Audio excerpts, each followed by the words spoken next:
everyone. So, I figured now would be a good time to start talking about Dragon Raja and kind of what's going on with the game right now, and my personal opinions on where this game is going, and what are my thoughts on it. So, there's a lot of people who've been expressing their opinions on Dragon Raja as of late, mostly negative, and a lot of people who are beginning to quit the game as well.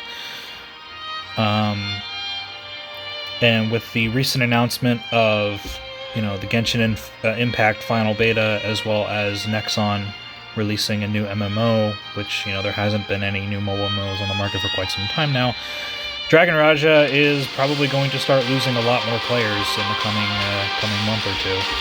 So just kind of be prepared for that. So I guess we should, just take a little bit and talk about, what's going on with Raja and what people are complaining about the game and why people are starting to leave and everything like that. So I figured now would be a good time to begin talking about stuff like that.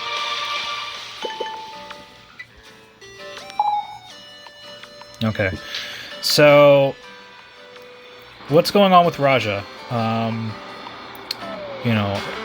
are people leaving? Well, I think there's a number of different reasons as to why people are starting to leave Dragon Raja.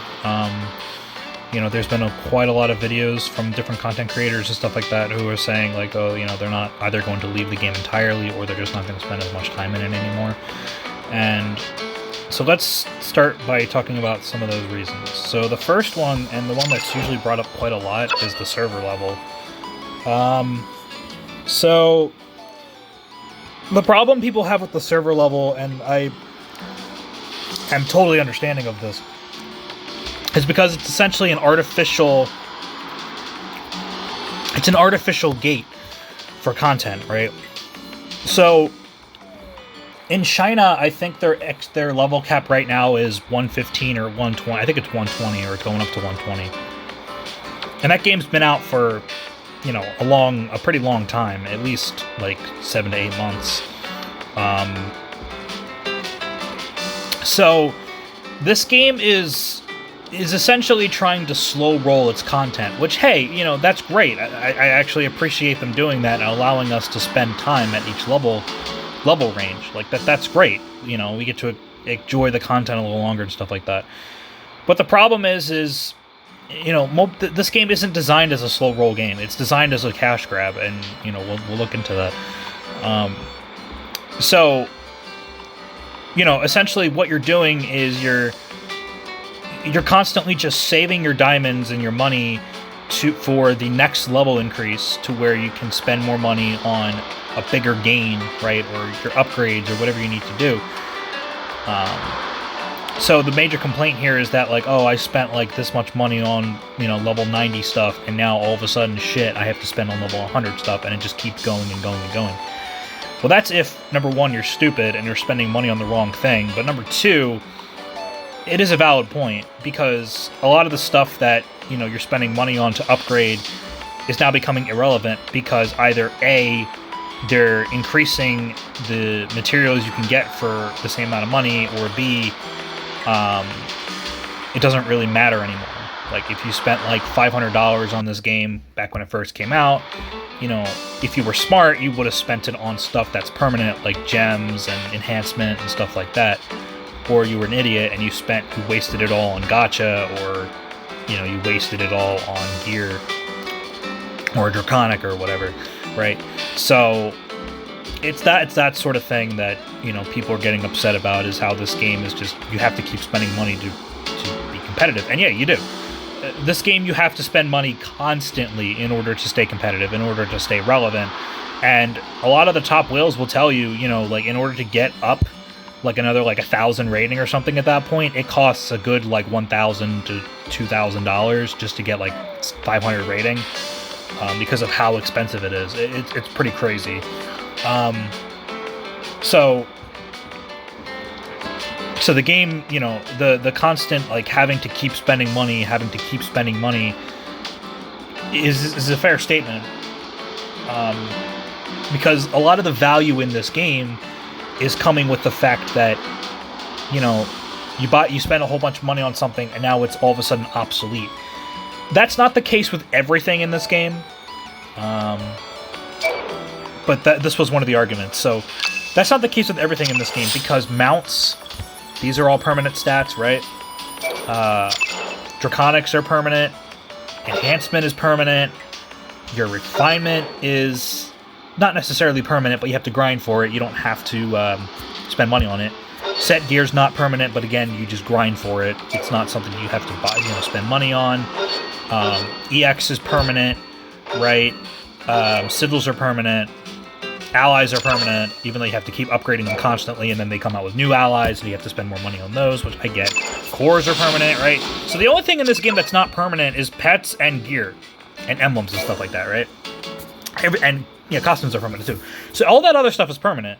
So it's not necessarily that it's becoming obsolete. It's just that you have to keep spending to keep up with all of the new stuff coming out. So like a new outfit comes out, or a new portraits, or whatever, more things that give you more stats. You have to keep spending money to obtain those to keep up with other people who are spending. That's the problem.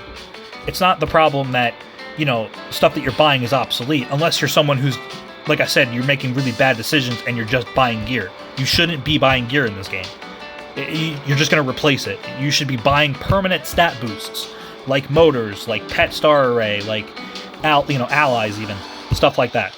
Okay, so that's kind of the first argument. And again, the other thing with the level cap too is like when we get to these points where it gets kind of stagnant, and it's like, oh, we have another like 2 fucking months, until we're gonna get level, the next level cap increase. And a lot of people don't like the daily grind in this game, and that's perfectly understandable. This game is pretty much the same thing, day in, day out, week in, week out, and there's not much variation to it. Until we get a level cap increase or whatever. There's not a whole lot of variation to it. And the other issue is the group content in this game sucks, and it does. The PvE content in this game is garbage. It's absolutely terrible. It's bad. It's badly designed, it's too easy, and there's no sense of parties in this game. It's similar to like Cabal Online, where basically everyone's a DPS class, right? I don't have a personal problem with that, but the fact that World of Kings came from a more traditional dungeon team style game, and then they go to this, which is less traditional, more just about your individual DPS and stuff. Not a huge fan of it, but, whatever.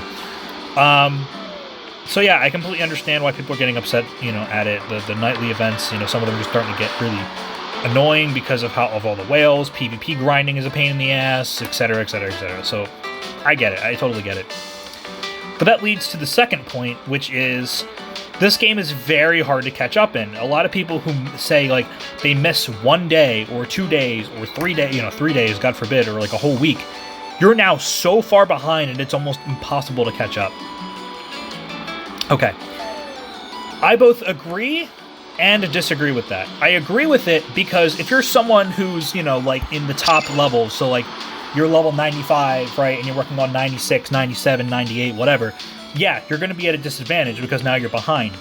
But, right, so let's say a new level cap increases, like we're going to get to level 100 soon, everyone's basically starting over from fresh again because we all have to grind for new gear, we all have to get to level 100 before we can start grinding gear, all that kind of stuff. Not to mention, if you are far behind at this point, you're going to get an EXP boost, right? So even if you're not playing, like even if there's like a time off period that you have, it doesn't mean that you're completely far behind. You can still catch up. I think you become more far behind in this game if you don't spend on events. And that's my biggest issue, right? There's a couple of events in this game, like if you don't spend any money on it, then you're going to be very far behind. I feel like being behind in this game is pretty much only like, yeah, I understand, like, if you're missing, like, Yakuza or you're missing your dungeon runs, then, yeah, that can be pretty detrimental to you, right?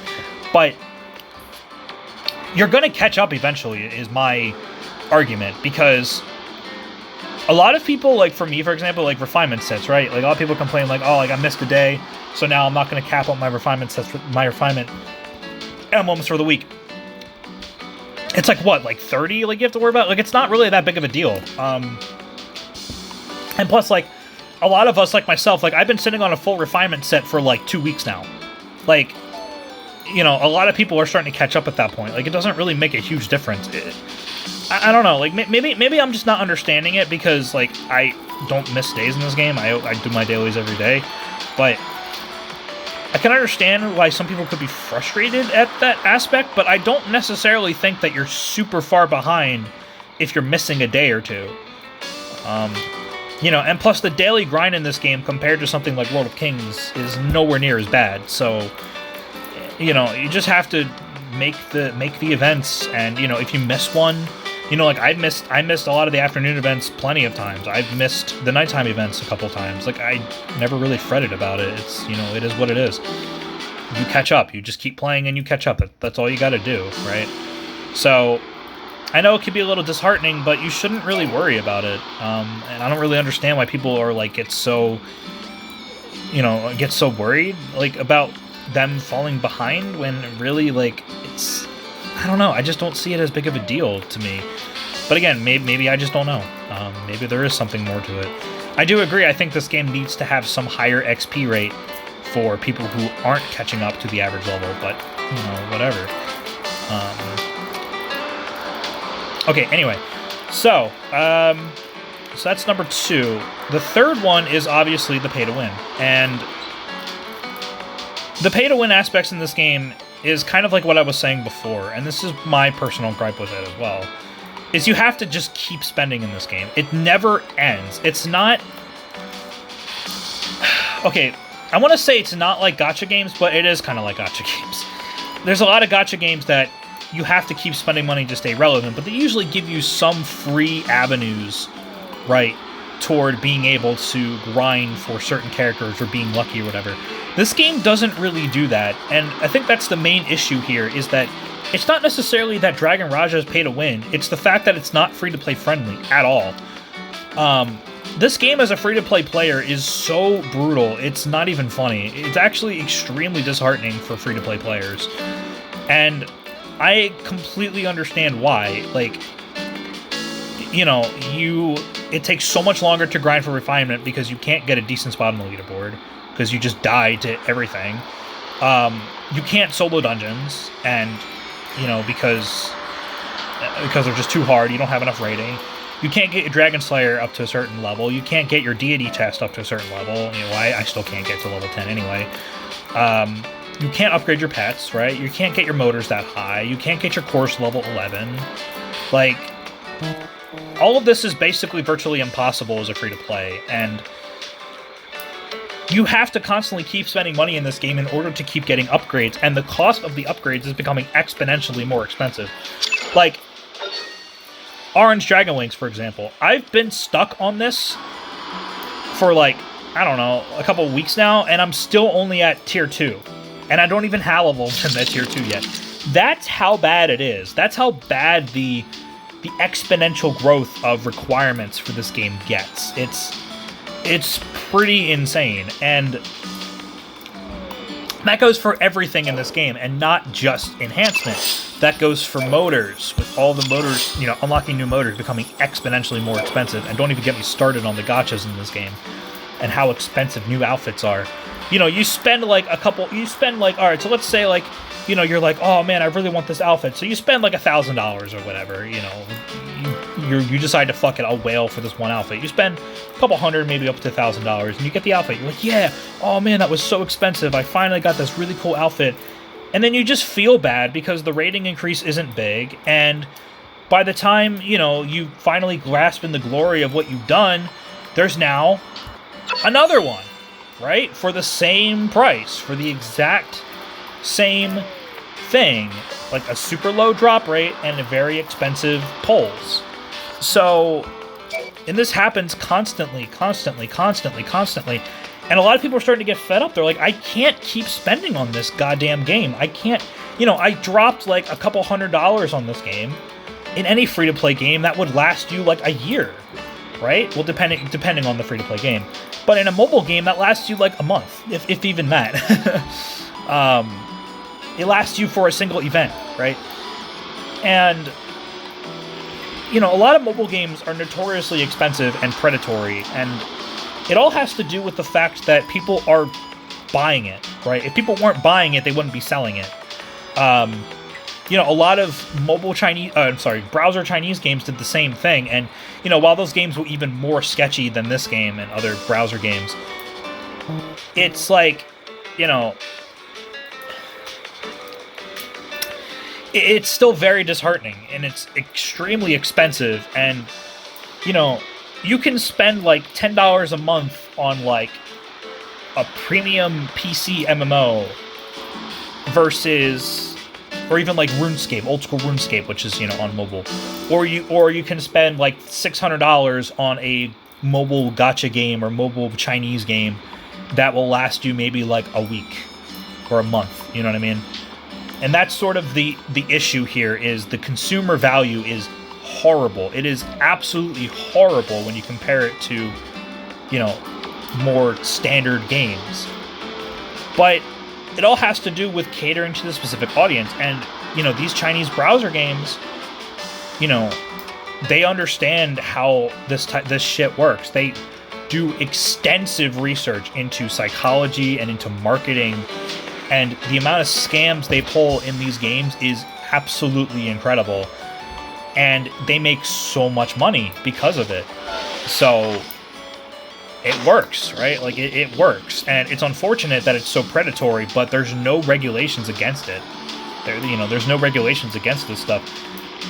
It's just, with the more modernized games, it's kind of expected, and those communities are a lot more harsh. Whereas, mobile communities are generally people with higher incomes and who don't have as much time to play the games and are usually more inclined to pay money.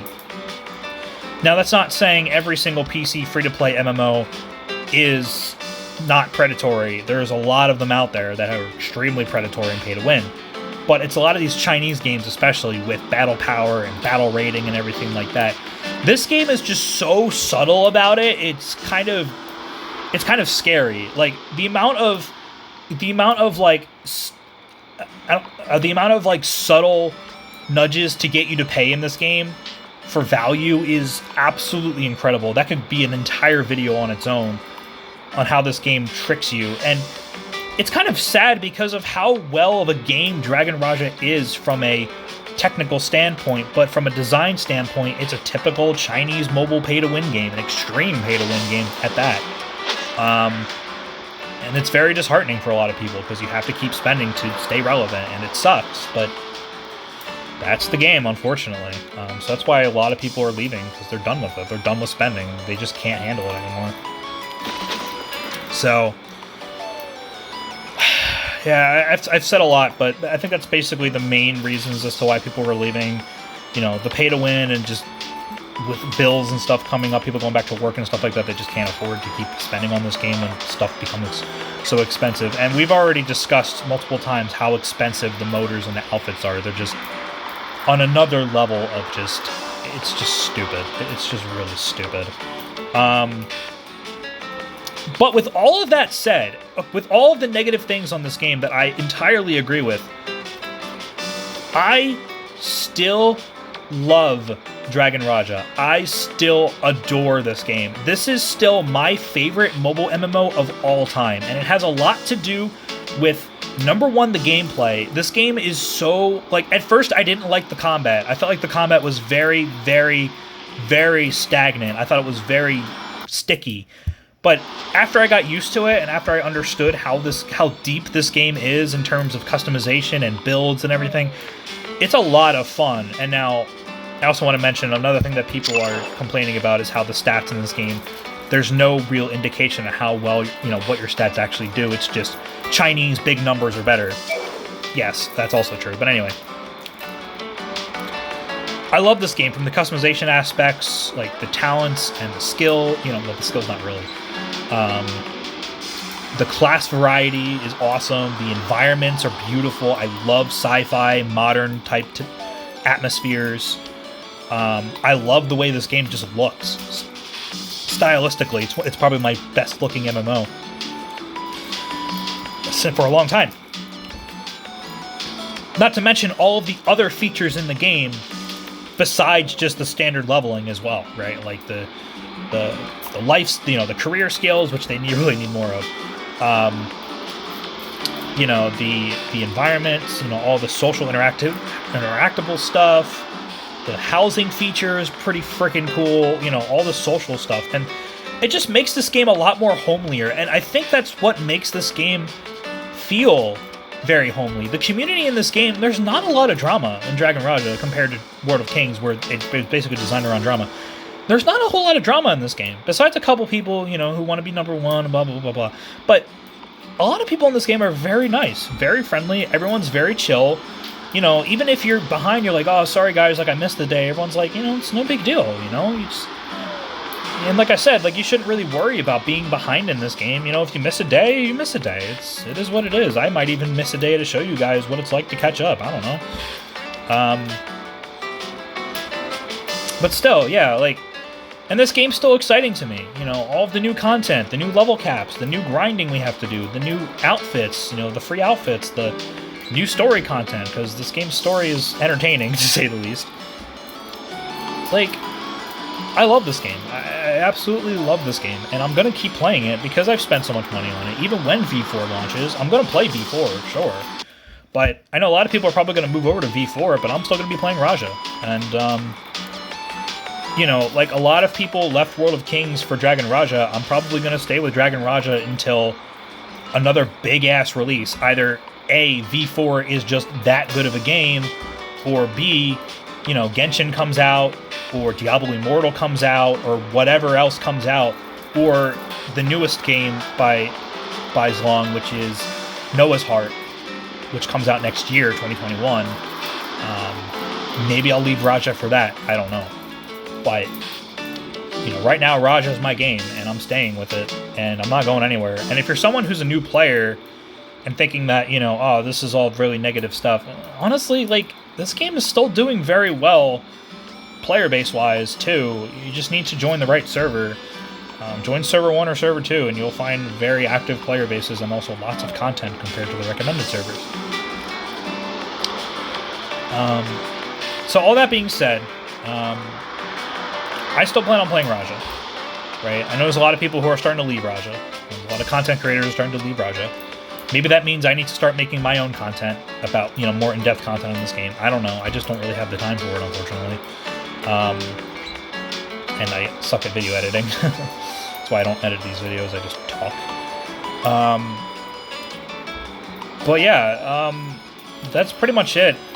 You know, if you're leaving Raja and you're gonna play V4, you know, like I will play V4 too. But you know, if you're someone who's completely fed up with Raja, I think you should maybe just take another approach at it, maybe. You know, at least come back for the level 100 stuff. Like, come on, you guys gotta keep coming back for new content. It's just, this game's got so much content, it's great.